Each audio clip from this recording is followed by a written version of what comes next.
नमस्कार दोस्तों, मेरा नाम है प्रभात कुमार, फिशरीज एक्सपर्ट, और आपका स्वागत है आज के एक और बेहतरीन, खास और जबरदस्त वीडियो में। और दोस्तों, आज के इस वीडियो में मैं आपको बताने वाला हूं कुछ ऐसे रीजन, आपके साथ डिस्कस करने वाला हूं कुछ ऐसे रीजन जिसकी वजह से आज की डेट पर टिल, यदि मैं आज की बात करूं या आज के सिनेरियो की बात करूं, जो फिश फार्मिंग इंडस्ट्री या फिश फार्मिंग बिजनेस को लेकर है, कि क्यों लोग इस बिजनेस में असफल हो जाते हैं। यहां पे समझिए मैं क्या बोल रहा हूं।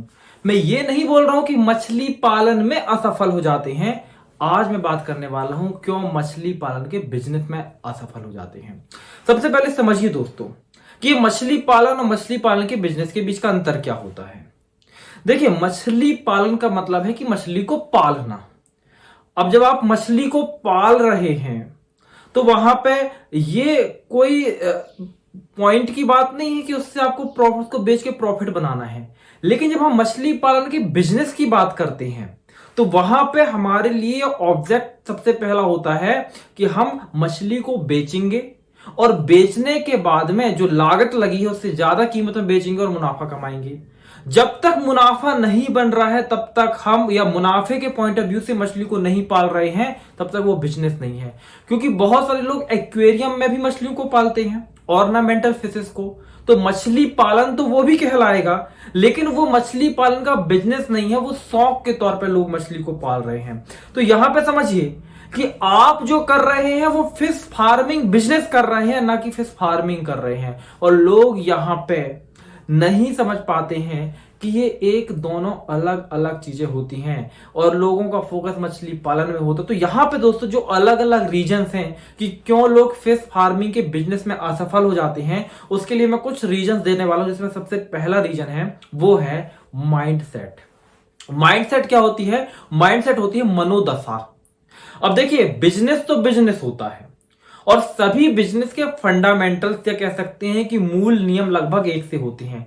चाहे तो आप एक स्टील कंपनी चला रहे हैं, सीमेंट की फैक्ट्री चला रहे हैं, मछली पालन का फिश फार्म ऑपरेट कर रहे हैं, या फिर आप एक किराने की दुकान चला रहे हैं। बिजनेस किसी भी तरह का, किसी भी प्रकार का हो सकता है, किसी भी आकार का हो सकता है, लेकिन बिजनेस के हमेशा जो फंडामेंटल रूल्स होते हैं वो हमेशा एक जैसे होते हैं। अब माइंडसेट की जहां पे मैं बात कर रहा हूं वो ये कि लोग का माइंडसेट इतना क्लियर नहीं होता है कि भाई हमें तो मछली पालन का बिजनेस करना है, ना कि मछली पालन करना है। और इस बेसिक डिफरेंस के लिए वो मेंटली प्रिपेयर नहीं हो पाते हैं और फिर वो ऐसे डिसीजन इन फ्यूचर या मछली पालन के दौरान या शुरू करने से पहले ले लेते हैं जो बिजनेस ओरिएंटेड फैसले नहीं कहला सकते हैं, और इसकी वजह से मछली पालकों को लॉस होता है। तो सबसे पहले तो यदि कोई भी नया मछली पालक ये सोच रहा है कि उसे मछली पालन की शुरुआत करनी है, तो वो हमेशा एक माइंडसेट बना के बैठ जाए कि मुझे बिजनेस करना है मछली पालन का, और बिजनेस में लागत और मुनाफा, ये दो चीजें बहुत महत्वपूर्ण होती हैं। दोस्तों, यहां पे जो पहली चीज हो गई वो हो गई माइंडसेट। दोस्तों, मछली पालन में लॉस जो होता है, आज की डेट पे जो लॉस हो रहा है मछली पालकों को, इसके पीछे का दूसरा रीजन है वो लैक ऑफ नॉलेज। नॉलेज यदि आप मछली पालन करना चाहते हैं तो दो सेगमेंट में आपको चाहिए। पहले तो आपको पालन का नॉलेज चाहिए, दूसरा बिजनेस का नॉलेज चाहिए। बिजनेस का जो फंडामेंटल नॉलेज है वो आपको एक तरफ चाहिए, दूसरा मछली की पालन कैसे करना है, जैसे कि मछली को कैसे करना है, तालाब कैसे बनना है, स्टॉकिंग कैसे करनी है, और बाकी जो चीजें हैं उसका नॉलेज तो आपको चाहिए ही चाहिए। बाद में आपको बिजनेस के तौर पर उसे कैसे ऑपरेट करना है और बिजनेस चलाए कैसे जाते हैं, लेबर की कैसे हायरिंग होती है, बैलेंस शीट कैसे मैनेज की जाती है, या फिर आपको प्रॉफिट लॉस स्टेटमेंट कैसे उसके अंदर तैयार किया जाता है, आपको कैसे इनकम स्टेटमेंट, आप स्टेटमेंट जो आप तैयार करेंगे वो कैसे तैयार होता है। तो ये बिजनेस की बातें होती हैं। कभी कोई भी मछली पालक इतने डीप में नहीं जाता है और जस्ट वो तुक्के मार के मछली पालन शुरू कर देता है। तो सबसे पहले तो मिस्टेक यही करते हैं कि व्यक्ति को जानकारी नहीं होती है। अब आप ये बताइए कि मछली पालन में देखिए, आप मुनाफा कमाने के लिए आ रहे हैं। अब मैं आपको एक बहुत ही सरल सा एग्जांपल देता हूं कि पुलिस में एक जो सबसे नीचे स्तर की पोस्ट होती है वो कांस्टेबल की होती है। कांस्टेबल यदि आपको बनना है पुलिस के अंदर, जिसकी सैलरी ऑलमोस्ट 20 से 25 हजार होती है, तो यदि आपको एक कांस्टेबल बनना है तो सबसे पहले आपको 6 महीने से 1 साल तक के लिए जो उसका एंट्रेंस एग्जाम होता है उसकी प्रिपरेशन करनी होती है, ध्यान से समझिएगा।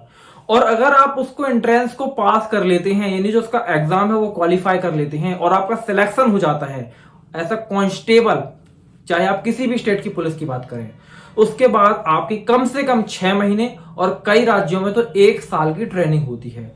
यानी कि अगर आप ये समझिए कि पुलिस में कांस्टेबल जिसकी पगार 25,000 रुपए है, उस पोस्ट को पाने के लिए भी सरकार कहती है कि आपको कम से कम 6 महीने की ट्रेनिंग तो करनी ही पड़ेगी। यानी ये सीखना होगा कि इस जॉब को कैसे करना है। और यहां पे मछली पालन में लोग मछली पालन की शुरुआत करना चाहते हैं, उससे लाखों, 25,000 रुपए महीना नहीं, वो 50,000 1 लाख रुपए तक महीना कमाना चाहते हैं, इवन और ज्यादा कमाना चाहते हैं। और मछली पालन में इतना पोटेंशियल है कि वो इतना पैसा कमा भी सकते हैं। तो क्या आपको नहीं लगता कि मछली पालन का काम शुरू करने से पहले इसका संपूर्ण ज्ञान आपके पास होना चाहिए? लेकिन यहां पे व्यक्ति को लगता है कि यार मछली पालन ही तो करना है, इसमें क्या बड़ी बात है, हम भी कर लेंगे। और वो जस्ट दूसरी का देख के तालाब वलाब खुदवा लेते हैं, उसमें भी उनको कोई साइंस पता नहीं होती है, मछली के बच्चे छोड़ देते हैं। कुछ लोगों के मछली के बच्चे छोड़ते ही मर जाते हैं, कुछ लोगों के कुछ दिन बाद मर जाते हैं, कई लोगों की मछलियां बड़ी भी हो जाती हैं, तो अंत में उनको पता चलता है कि उनको तो लॉस हो गया, क्योंकि जितनी लागत उन्हें लगाई थी उतनी की मछली वो बेच नहीं पाए और उनको लॉस हो जाता है। तो यहाँ पे दूसरा फैक्टर क्या था कि जानकारी का अभाव। पहला क्या था, माइंडसेट का क्लियर ना होना। अब तीसरी चीज, फाइनेंस मैनेजमेंट ना करना। यूजली बहुत सारे ऐसे फार्मर हैं जो मछली पालन का थोड़ा नॉलेज तो इकट्ठा कर लेते हैं, और एक पॉइंट ऑफ व्यू से हम ये देखें तो वो नॉलेज उनके लिए काफी हद तक इतना सफिशिएंट होता है कि हाँ वो कर सकते हैं मछली पालन। लेकिन चूंकि वो फाइनेंस को मैनेज नहीं कर पाते हैं, तो आज की डेट पे ये एक कह सकते हैं हम यूनिवर्सल ट्रुथ बन चुका है कि मछली पालक प्रॉपर फाइनेंस मैनेजमेंट के ना होने की वजह से फेल हो रहे हैं।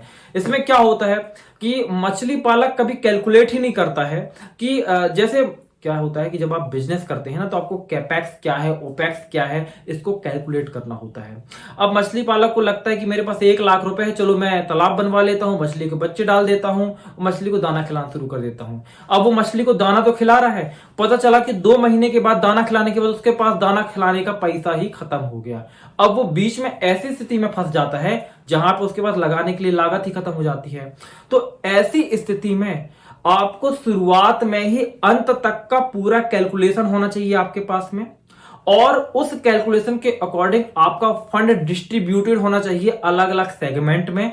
और जिस सेगमेंट में जितना खर्च होने वाला है, आपको यह कोशिश करनी चाहिए कि उससे ज्यादा पैसा खर्च ना हो। तो ये फाइनेंस मैनेजमेंट कोई भी मछली पालक प्रॉपर तरीके से नहीं करता है, और बीच में फाइनेंस क्राइसिस हो जाता है, पैसों की कमी हो जाती है, जिसके वजह से बहुत सारे लोग या तो असफल हो जाते हैं या बीच में ही मछली पालन करना छोड़ देते हैं। यहां पे दोस्तों एक और कारण है जिसके वजह से कुछ मछली पालक जो होते हैं वो असफल होते हैं, वो है प्राकृतिक आपदाएं। अब देखिए आज के समय पे अब बारिश कहां पे कितनी ज्यादा हो जाए इसका कोई हिसाब किताब नहीं है। कहीं पे सूखा पड़ रहा है तो कहीं पे बारिश ज्यादा हो रही है। अलग अलग तरह की स्थितियां हैं, और जिस तरीके से बीमारियां, नई नई तरह की बीमारियां भी आ रही हैं, तो कभी कोई नई तरह की बीमारी आ गई, तो अलग अलग रीजन्स होते हैं। तो हम इस सेगमेंट को कह सकते हैं कि प्राकृतिक आपदाएं, कि आपके तालाब में आपने सब कुछ ठीक किया, लेकिन बारिश इतनी ज्यादा हो गई कि आपके तालाब का पानी ओवरफ्लो हो गया, है ना। आपने पूरी व्यवस्था कर रखी थी, लेकिन बारिश ही इतनी ज्यादा हो गई कि पानी ओवरफ्लो हो गया। पानी ओवरफ्लो हुआ तो पूरी मछली पानी के साथ बहकर तालाब से बाहर चली गई। तो ऐसा भी कई बार होता है। तो यहां पे फार्मर की बहुत बड़ी गलती नहीं होती है, क्योंकि ये एक तरह की प्राकृतिक आपदा होती है और इसमें फार्मर का डायरेक्टली बहुत ज्यादा कोई रोल नहीं होता है, और यहां पे वो बहुत ज्यादा कुछ कर भी नहीं सकता। लेकिन ये एक रीजन होता है आज के समय पे जिसकी वजह से कोई भी मछली पालक असफल हो जाता है या मछली पालन में फेल कर जाता है। और इसके अलावा दोस्तों एक रीजन और है जो कि आज के समय में बहुत व्यापक तौर पे पूरे हिंदुस्तान के अंदर फैला हुआ है, वो है ठग। ठग यानी वो लोग जो मछली पालन के व्यापार में केवल और केवल फार्मर को ठगने के लिए ही हैं। इसके अंदर बहुत से फीड वाले, सीड वाले, मेडिसिन वाले हैं, जो कि आपके तालाब में किसी मछली में कोई बीमारी नहीं है, फिर भी वो दबाव डाल रहे हैं कि आपको सलाह देंगे, आपको डरा देंगे, आपको इस तरीके की जानकारी देंगे कि अगर आपने दवा नहीं डाली तो आपकी पूरी मछली मर जाएंगी, और वो अपनी दवा बेचकर फार्मर को चले जाते हैं। कुछ कुछ मछली के बच्चे बेचने वाले ऐसे होते हैं जहां पे 5 या 10,000 मछली के बच्चे एक स्पेसिफिक तालाब में डालने की आवश्यकता है, वहां पे 10,000 की जगह वो 1,00,000 बच्चे तालाब में डलवा देते हैं। अब उनको 1,00,000 बच्चे का पैसा तो तुरंत में मिल जाएगा, इसके बाद फार्मर का फायदा हो नुकसान हो उनसे कोई फर्क नहीं पड़ता है। ऐसे 8-10 कस्टमर वो अगले साल के लिए फिर ढूंढ लेंगे और उनका इस तरीके से काम चलता रहता है। और यूजली इस तरीके से लोगों के चंगुल में जो फार्मर पड़ते हैं, शुरू में तो उनके पास पैसा होता है जिसे वो इन्वेस्ट करना चाहते हैं, लेकिन बेसिकली वो इन्वेस्ट कर नहीं पाते हैं क्योंकि फार्मरों के द्वारा ठग लिया जाता है वो पैसा। इसके अलावा फीड वाले भी होते हैं। कुछ मछलियां ऐसी हैं जिनका पालन आप डेफिनेटली कॉमर्शियल फीड पे ही होता है, लेकिन कुछ मछलियां ऐसी भी होती हैं जिनमें किसी तरह का कॉमर्शियल फीड की बिल्कुल भी रत्ती भर आवश्यकता नहीं होती है। लेकिन अब कॉमर्शियल फीड चूंकि महंगा होता है और कंपनियों को तो अपना फीड बेचना है, तो वो आपको ये बोलती है कि भैया आपकी मछली को अगर आप ये फीड नहीं खिलाओगे तो आपकी मछली मर जाए या बढ़ेगी नहीं या कुछ भी हो जाएगा, और आप मजबूरी में डर के कारण उस फीड को मछलियों को खिलाना शुरू कर देते हैं। इससे क्या होता है, आपकी जो कॉस्ट है वो बहुत ज्यादा इंक्रीज हो जाती है, और जब अंत में आप कैलकुलेट करते हैं मछलियों को बेचने के बाद में, तो आपको पता चलता है जितने का आपने फीड खिला दिया उतने की तो आप मछली भी नहीं बेच पाए। लेकिन जो फीड कंपनियां थी और जो फीड कंपनी के डीलर थे, उनने तो आपको फीड बेच के मोटा मुनाफा कमा लिया। तो यहां पे मैं एक बार फिर से आपको बता देता हूं कि यदि आप मछली पालन करना चाहते हो तो सबसे पहले अपना माइंडसेट क्लियर करिए कि आपको मछली पालन नहीं, मछली पालन का बिजनेस करना है। दूसरी चीज, प्रॉपर तरीके से नॉलेज गेन करिए, प्रॉपर तरीके से कंसल्टेंसी लीजिए एक्सपर्ट से, जहां पे आप मछली पालन और उसके बिजनेस को कैसे करना है इसकी पूर्ण जानकारी आपके पास में होनी चाहिए। तीसरी चीज, प्रॉपर फाइनेंशियल प्लानिंग बनाइए, कब कहां कितना और कैसे पैसा खर्च करना है शुरू में ही आपके पास एक एक चीज लिखी हुई होनी चाहिए। अगर वो आपके पास नहीं है तो डेफिनेटली आपका लॉस होने वाला है। चौथी चीज, प्राकृतिक आपदा, इसमें फार्मर बहुत ज्यादा नहीं कुछ कर सकते हैं क्योंकि मैक्सिमम आप जो भी कर सकते हैं प्राकृतिक आपदाओं के सामने हर चीज छोटी पड़ जाती है। और अंत में ठगों से सावधान रहिए, और ठगों से सावधान रहने का सबसे आसान तरीका यह है कि आपको यदि आपके विषय की जानकारी है, जिस मछली का पालन कर रहे हैं या जिस भी काम को कर रहे हैं, ना केवल मछली पालन बल्कि किसी भी फील्ड में अगर हैं, उस फील्ड की अगर आपको जानकारी है तो ठगों के पास बहुत ही कम चांस होते हैं कि वो आपको ठग सके, क्योंकि ठगों का जो मैक्सिमम कह सकते हैं कि वर्क एरिया होता है वो 2 जगह होता है, जहां पे लोगों के पास अज्ञानता है यानी प्रॉपर नॉलेज नहीं है, और दूसरा जहां पे लोग लालची हो जाते हैं। तो आपको ना लालच में पड़ना है और ना आपको अज्ञानता का शिकार होना है। प्रॉपर नॉलेज बढ़ाइए और मछली पालन को करिए। आप इन गलतियों को अगर अवॉइड करते हैं, इन गलतियों को मतलब सुधार करते हैं, तो आप डेफिनेटली मछली पालन में प्रॉफिट बना पाएंगे। और इसी के साथ दोस्तों मैं यदि आपको बताना चाहूं तो आप मछली पालन को विस्तार पूर्वक सीखने के लिए हमसे जुड़ सकते हैं। इसके लिए आप हमारा 0 to 1 कंप्लीट फिश फार्मिंग का business oriented online training course plus support system, इसे ज्वाइन कर सकते हैं। ये कोर्स क्या है, इस कोर्स में आपको क्या क्या सीखने को मिलेगा, इस कोर्स के बारे में विस्तार से जानने के लिए और इसे ज्वाइन करने के लिए वीडियो का जो नीचे टाइटल दिख रहा होगा, इस पर जैसे ही आप क्लिक करेंगे तो नीचे डिस्क्रिप्शन खुल जाएगा। उस डिस्क्रिप्शन में आपको एक लिंक मिलेगी, उस लिंक पे क्लिक करेंगे तो इस कोर्स के बारे में आप विस्तार पूर्वक हर एक चीज जान पाएंगे, उसे ज्वाइन भी कर पाएंगे। यदि आपको किसी तरह की समस्या होती है तो आप हमारे व्हाट्सएप नंबर 8815756881 पर संपर्क कर सकते हैं। वहां पे आप लिख के भेजिए कि आपको इस 0 to 1 कोर्स को मछली पालन में सफल होने के लिए इस 0 to 1 कोर्स को ज्वाइन करना है। वहां पे हमारे सेल्स एग्जीक्यूटिव आपकी हेल्प करेंगे कि कैसे आप इस कोर्स को ज्वाइन कर सकते हैं। मिलता हूं दोस्तों आगे ऐसे किसी वीडियो में ऐसे ही किसी इंफॉर्मेशन के साथ, तब तक के लिए जय हिंद, जय भारत, वंदे मातरम।